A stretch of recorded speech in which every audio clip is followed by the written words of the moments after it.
Aujourd'hui, on découvre le métier de horloger et on va aussi découvrir comment on peut passer de ça à ça. Je m'appelle Colin de Tonac, j'ai 36 ans, je suis horloger. J'ai travaillé pendant 4 ans en Suisse après 6 ans d'études horlogères et depuis 2016, j'ai monté mon entreprise Semperia Duc, je fabrique des montres. Alors comment est-ce qu'on devient horloger? Et ben on devient horloger en faisant un CAP horloger qui se passe en 2 ans et puis après on peut poursuivre les études horlogères en faisant un BMA horloger qui est un brevet des métiers d'art et puis on peut encore poursuivre en faisant un DNMAD horlogerie. Voilà. Qui est l'équivalent d'un master horloger, Qui est quoi. l'équivalent d'un BTS, je crois, ou quelque chose comme ça. Moi, quand j'ai passé le diplôme, c'était encore un DMA, diplôme des métiers d'art, et maintenant c'est un DNMAD. D'accord. Je ne saurais pas te dire exactement ce que c'est comme appellation, mais voilà, on peut faire jusqu'à 7 ans d'études horlogères maintenant. Et est-ce qu'à l'issue de ces études, on trouve du travail facilement? Oui, en ce moment, il y a du travail. Comme dans beaucoup de métiers, je pense qu'il y a toute la génération des boomers qui s'en vont. Ok. Donc ça fait de la place. Et puis il y a plein de métiers différents en fait dans l'horlogerie. Il y a de la place par exemple pour les artisans qui veulent faire de la réparation en boutique, en ville par exemple. Il y en a qui font de la réparation en chambre, ce qu'on appelle des horlogers de chambre. C'est des gens qui sous-traitent pour des bijouteries en ville. D'accord. Donc ça aussi c'est possible, ça fait moins d'investissement de tenue de boutique. Et puis il y en a d'autres qui partent en Suisse pour faire de la fabrication, ou d'autres même qui restent en France pour faire de la création d'entreprises et de la fabrication aussi. Les jobs salariés en fabrication-création, c'est en Suisse? Il y en a beaucoup qui sont en Suisse, mais ça y est, ça commence à revenir sur le territoire français aussi là maintenant. On est une terre de création de montres en France ou pas trop? Historiquement, oui. Vraiment, on est un grand pays d'horlogerie depuis les départs de l'horlogerie mécanique. Et à l'arrivée du quartz, tout ça s'est un peu c'est tombé en désuétude.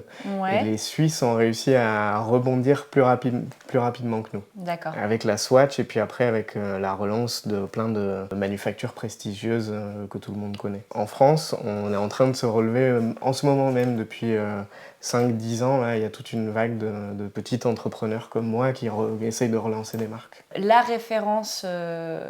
Non, on sait que c'est la Suisse. Il y a d'autres pays que la Suisse? La référence, c'est la Suisse, mais après, il y a la France, il y a l'Allemagne, il y a les États-Unis, il y a le Japon. Ok. Il y a la Chine, évidemment, qui est en fait un grand atelier pour beaucoup de marques dans le monde entier. L'horlogerie, il faut savoir que très très vite dans son histoire, ça a été une industrie globale. Donc si on aime voyager, potentiellement, c'est un super métier. Oui, j'ai des Ok. gens de ma promotion qui sont aujourd'hui à Hong Kong ou à Saint-Martin.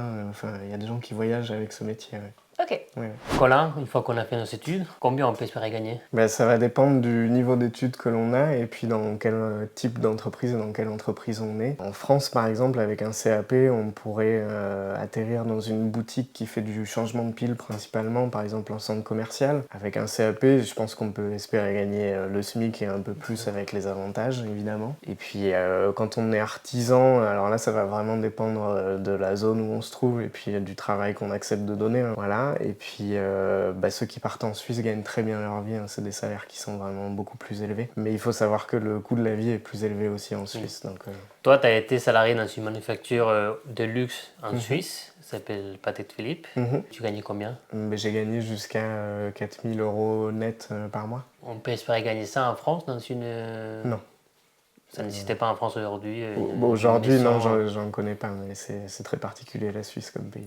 Il y a des parcours un peu où des gens commencent opérateurs, tu vois, petite main dans une boîte, et puis au bout de 15 ans, ils ont fait plein de formations, et puis ils sont arrivés à un niveau où ils gagnent bien leur vie. Donc il n'y a pas de parcours type en fait en horlogerie. Et puis selon les pays, en France, on a une formation horlogère qui est très généraliste, où tu vas faire de la pendulerie, de la montre, de la conception, de la réparation, de la restauration, un peu d'expertise métier d'art. En Suisse, par exemple, on va vite te demander de te spécialiser soit en tant qu'horloger réparateur, soit en tant qu'horloger en fabrication. En Suisse, il y a certaines entreprises où c'est l'usine, entre guillemets. Tu vas monter une pièce tous les jours, la même pièce pendant 2 ans. Oui, c'est comme un technicien d'usinage, mais pour, au lieu d'une machine gigantesque. Oui, voilà. Ça dépend vraiment. Comme je te disais plus tôt, c'est un métier où il y a plein de métiers différents en fait. Il y a autant des boîtes où un horloger va monter une montre de A à Z pendant des semaines, et puis d'autres boîtes où un horloger pendant 20 ans, il va mettre la même pièce sur des mouvements un peu à la chaîne, quoi. Donc aujourd'hui, tes montres, tu les vends 2500 €, c'est ça? Ouais, à peu près entre 2400 et 3000 euros selon le niveau de personnalisation. J'en fais 50 par an, donc ça fait à peu près une montre par semaine. Et tu fais tout de A à Z aujourd'hui. Alors je fais sous-traiter une partie, mais tout en France, localement. Les usinages, par exemple, ils sont faits à 2h30 d'ici, à Cigoulès. Les aiguilles, elles sont faites à Morteau, là où j'ai fini mes études d'horlogerie. Les verres, ils sont taillés dans le sud-est. Les écrins, ils sont fabriqués à Bordeaux. Et toute la partie purement horlogère, ça se passe ici à l'atelier dans les Landes. Il n'y a pas de journée type pour l'horloger chez Semper+Adduc, justement parce que je restaure des mécanismes anciens en fait. Donc le temps a laissé des cicatrices différentes sur les mécanismes, donc quand je me mets à l'établi, je ne sais jamais trop sur quoi je vais tomber et quels vont être le nombre d'heures de réparation et ce qui va devoir être fait. Bon, après plus globalement, il y a le travail, tout ce qui se passe à l'ordinateur pour tout ce qui est gestion, communication et tout ce qui fait une entreprise finalement, la gestion d'une entreprise, et puis le travail à l'établi pour tout ce qui est horlogerie, quoi. Alors c'est quoi la part établie versus ordinateur? Je dirais que je suis à 60% à l'établi et 40% à l'ordinateur. Quand même. Et tu as des déplacements dans ton métier? Moi je fais des déplacements pour des événements horlogers ou des foires horlogères où je tiens un stand pour présenter la marque. Et puis ce que je fais aussi, c'est ce qu'on appelle des bourses horlogères, donc c'est des événements en fait où il y a des ventes d'outillage, de mécanismes anciens, de montres anciennes, de bouquins sur l'horlogerie où là on peut être amené à se déplacer. Après pour les artisans horlogers qui font vraiment de la réparation, typiquement ceux qui font de la pendulerie, souvent ils vont venir installer l'horloge une fois réparée chez le client pour justement faire les calages, parce qu'on ne peut pas installer une horloge de façon arbitraire, quoi. Il faut écouter le tic et le tac pour savoir si elle est vraiment bien installée. Mais il y a encore des gens qui achètent et qui réparent Ouais. ce genre de... Ouais. Ok. Les penduliers, souvent, ils ont des délais de 6 mois à 1 an. J'ai un cliché en tête, tu vas me dire si c'est vrai ou pas, mais est-ce que ton métier il nécessite d'avoir une très bonne vue et de bien l'entretenir? Oui, alors on travaille avec des loupes et avec des binoculaires aussi, et on se détruit un peu la vue. Au Ok. fur et à mesure. Je suis parti de 10 sur 10 et je suis plus du tout là. En fait, la loupe, on fait travailler un seul œil. Donc il y a un œil qui travaille beaucoup et l'autre qui est en vision un peu périphérique mais morte. Donc, Et tu te forces pas à switcher Ben là, je viens juste d'investir dans une lunette avec une loupe où je travaille avec les deux yeux, mais c'est pas du tout ça. À l'école, on travaille avec une loupe qu'on colle vraiment sur un œil. Mais oui, il faut aller souvent chez l'ophtalmo après. Ouais, et puis t'as intérêt de prendre l'air souvent pour activer ta vue de loin. Oui. Parce que ouais, sinon Ouais, c'est... Ok. Pour ça, c'est bien d'habiter dans les Landes, parce qu'on voit très loin. Ouais. Qu'est-ce que tu préfères dans ton métier, si tu dois garder une seule chose? L'infiniment petit. Ouh. Oui, l'échelle de l'infiniment petit, moi, ça m'a toujours fasciné. Donc, moi, je le vois tous les jours à l'établi. On travaille sur des choses qui sont vraiment microscopiques, je vous montrerai après, mais c'est tout petit, c'est assez passionnant de pouvoir faire des petits spectacles miniatures mécaniques quoi, sur lesquels on travaille, donc c'est très beau. Du coup, je te pose la question aussi, qu'est-ce que tu aimes le moins dans ton métier? Qu'est-ce qui t'est pénible? On perd des pièces souvent. C'est un grand truc de l'horloger souvent dans sa journée d'horloger. À un moment donné, il va être à quatre pattes par terre en train de chercher une toute petite pièce qu'il a perdue. D'accord. La réalité, c'est pas que c'est des pièces qui se perdent facilement, c'est quand on oublie un peu trop souvent de réaffûter ses outils et puis on perd un peu. Mais ça fait partie du jeu. Mais c'est un grand truc d'horloger d'être à genoux en train de chercher des pièces par terre. D'accord, donc tu t'abîmes les yeux et les genoux. Très bien. Un petit peu, ouais. Quelle qualité demande ton métier? Est-ce que tu penses que ton métier, tout le monde peut le faire? À partir du moment où il y a une passion initiale, ou est-ce qu'il y a des prérequis et des qualités fondamentales? Je pense que la patience, c'est important, parce que c'est un métier où parfois, sur une réparation, on va revenir en arrière pour comprendre dans la chaîne mécanique qu'est-ce qui s'est passé et qui fait quoi. Au moment où on pose un diagnostic, il faut être patient pour bien détecter la panne. L'observation, c'est très très important. C'est vraiment un métier visuel, quoi. On va détecter pareil les pannes, les défauts, ou ce qui va bien. On détecte, repérer un jeu axial ou un jeu radial, c'est important de bien regarder. Et puis la dextérité, c'est tellement petit qu'on utilise des outils qui prolongent nos doigts, qui sont beaucoup trop gros par rapport aux composants qu'on manipule. Donc il faut un peu de dextérité. Je pense que la dextérité, ça s'apprend. Il y a même des astuces pour ne pas trembler, etc. La patience, je crois que c'est une qualité qui est peut-être plus difficile à apprendre, mais bon. J'ai l'impression, de ce que je vois, que tu travailles beaucoup tout seul. Oui. C'est quelque chose qui te plaît, la solitude de ton métier? Oui, moi ça me va. Oui, ça me va. Mais oui, souvent c'est des métiers, des artisans qui sont seuls. a tendance à changer. À Paris, par exemple, il y a des exemples d'ateliers partagés. Une réunion d'indépendants, en fait, qui partagent un parc machine. Par exemple, les machines à nettoyer en horlogerie, c'est quelque chose qui coûte cher. Ouais. Donc, c'est bien de se réunir et puis de partager un peu son métier. Colin, j'aimerais bien que tu me montres comment tu peux arriver à une montre comme ça. À partir de mécanismes anciens, en fait, Donc ça, c'est la montre finie qui est prête à être expédiée. et qui part aux États-Unis à la fin de la semaine. Ah. Donc, ma matière première, ce que j'utilise, en fait, ce sont des mécanismes anciens. Orphelins comme ça, qu'on retrouve dans des fonds de tiroirs. Donc ça, c'est des mécanismes anciens qui équipaient des petites montres dames en or, typiquement comme celle-ci. D'accord. En fait, ça, c'est le genre de petites montres que souvent les familles apportent chez des artisans horlogers ou bijoutiers pour faire fondre le boîtier qui était en or pour récupérer des sous. Une fois que l'habillage est fondu, en fait, la partie mécanique, la partie motrice, celle qui donne l'heure, se retrouve un peu orpheline dans des fonds de tiroirs. C'est ce qu'on appelle des mouvements. Et moi, je vais racheter ces mouvements-là, les restaurer complètement et après leur donner une seconde chance dans un habillage neuf et fabriqué en France. Quand tu dis restaurer complètement, c'est complètement démonté. Ouais, alors la À première chaque fois phase... à chaque fois que tu prends, que tu achètes, même si tu as l'impression qu'il est en bon état, tu Ah, c'est systématique. tu as des os comme ça pour... Donc c'est un démontage complet. Donc sur un petit mouvement mécanique comme ça, on va avoir à peu près 75 pièces différentes, 75 composants. qu'on voit ici très bien. Ouais. Donc phase de démontage complet, après il y a une phase de nettoyage dans une machine. Ça... Ces 3 bocaux, en fait, tu as un bocal de nettoyant et puis de nettoyant solvant et puis après du rinçage. Et puis ça vient vibrer. En fait, on met toutes les petites parties des montres dans des paniers comme ça. Oui, voilà, on peut voir ça. Ouais. Donc dans des Oui, petits parce que paniers comme ça, on va mettre pièce où par est-ce que pièce. tu mets les mini-pièces pour pas qu'elles tombent. Voilà. Et après, ça part dans des bocaux pour le nettoyage. Et une fois que c'est nettoyé, ben, on va tout remonter, lubrifier, régler. Donc tout se passe à l'établi, en gros. Donc un établi horloger, c'est toujours un peu plus haut qu'un établi normal.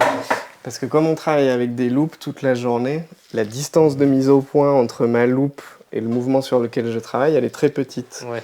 Donc si j'étais sur un établi de taille normale, je serais toujours comme ça. Hein. Donc j'aurais des problèmes de dos.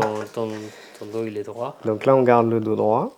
Et donc on remonte le mouvement, on le règle complètement. Et puis une fois qu'il a passé tous les contrôles qualité pour vérifier que tout est bon, bah là, on va l'emboîter dans le fameux habillage neuf. Tu mets combien de temps à emboîter Ben, ça dépend, justement, le temps ayant laissé des cicatrices différentes sur chaque mouvement, on peut le remonter en moyenne en moins d'1 heure, mais après le réglage, ça peut prendre des jours, quoi. Et je vois que tu as encore des fiches... Ouais, des outils d'aide comme si tu étais au à l'école, des diagnostic. petits... Mais en fait, j'ai souvent aussi des stagiaires ou des apprentis, donc c'est bien d'avoir du matériel pédagogique. C'est pas pour toi. Ça, c'est plus pour moi, non, je les connais par cœur. Je vois que tu as 2 microscopes. Oui, des binoculaires. Tu les utilises pour... pourquoi? Ben, parce que les yeux sont pas assez précis. Parfois, il faut faire des grossissements beaucoup plus forts pour vérifier typiquement des points de lubrification entre 2 pièces qui frottent entre elles. On va vérifier qu'on a de l'huile au bon endroit et en bonne quantité. Oui, dans un mouvement mécanique comme ça, tu as 4 huiles et 4 graisses différentes. Comme un moteur de voiture, hein, dès que tu as de la friction entre 2 pièces métalliques, il faut absolument mettre du lubrifiant pour pas que les pièces s'usent entre elles en fait. En montre mécanique, souvent on va préconiser un entretien tous les 5 ans, comme en voiture en fait. Et après, donc une fois que tu as fini de bien réparer les mouvements, Et ben après, en fait, tu crées ta propre montre. On a des... typiquement, là, c'est une carrure qui est usinée en Dordogne chez notre sous-traitant. Et puis, on va venir faire un emboîtage. Donc, on va coller un verre, on va mettre des joints d'étanchéité, il va y avoir un cercle d'emboîtage.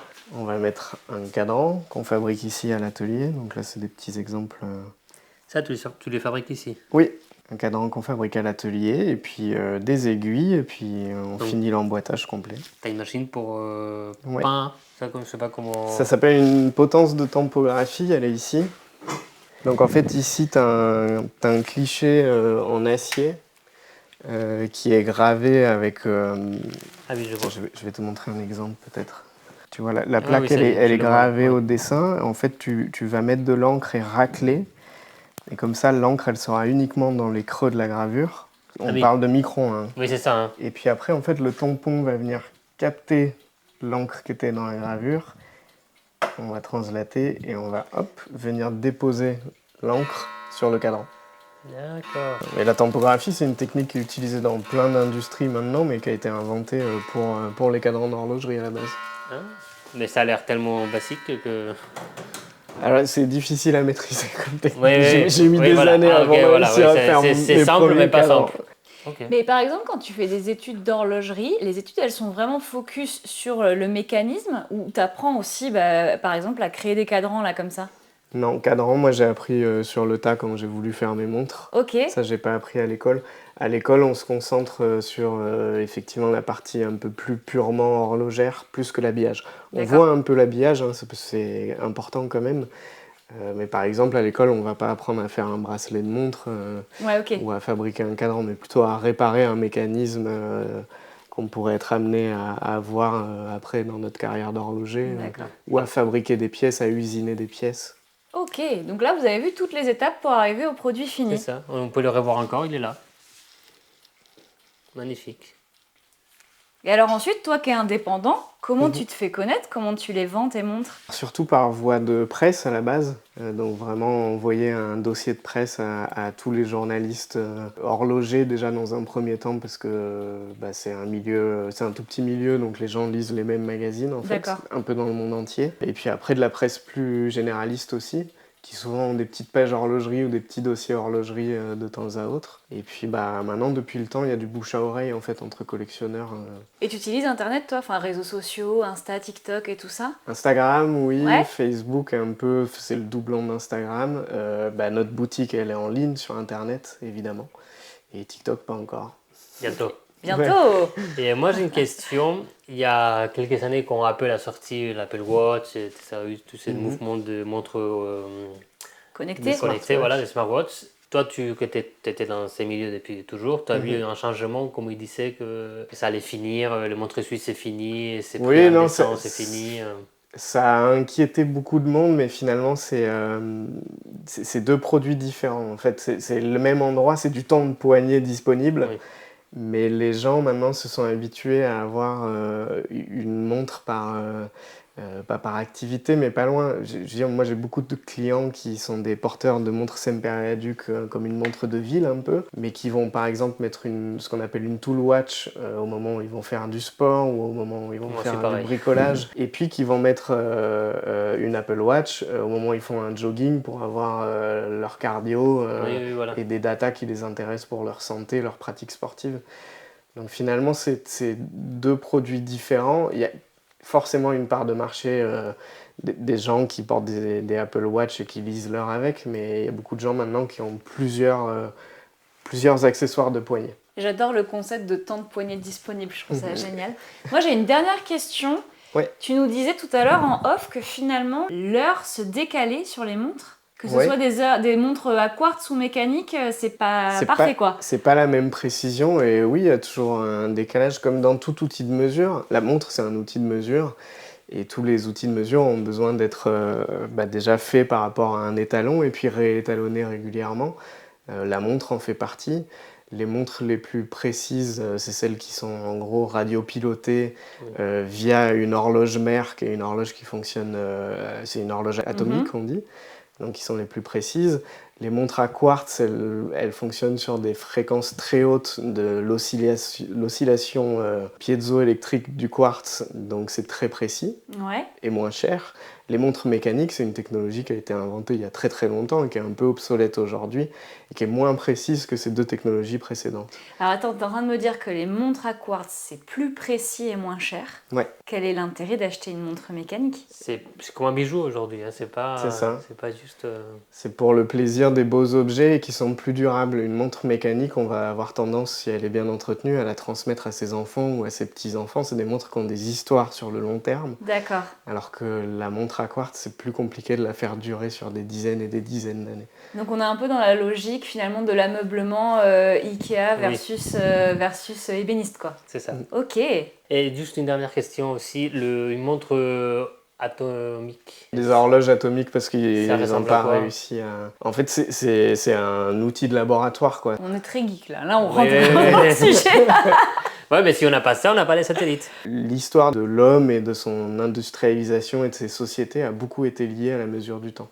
Toute l'histoire de la navigation, au temps des grandes découvertes et des grands navigateurs, ça s'est beaucoup accéléré au moment où on a pu calculer, mesurer le temps plus précisément, parce qu'en fait on avait besoin de mesurer le temps pour se positionner quelque part sur le globe. Ouais, c'est ça. Et ben, c'est pareil pour les GPS. Et donc tu viens de ça. Un peu. Donc merci Colin pour cette journée incroyable, à regarder tes petits bijoux. Elle est trop mignonne cette phrase. À regarder tes petits bijoux. Quant à nous, on s'est dit à la semaine prochaine, ou une autre prochaine fois. Et puis si cette vidéo vous a plu, ou vous pensez qu'il y a des gens qui aiment ces métiers un peu manuels... Et avec des perspectives, puisque a priori la France va retrouver ses lettres de noblesse sur le logement. Yes. N'hésitez pas à partager et abonnez-vous.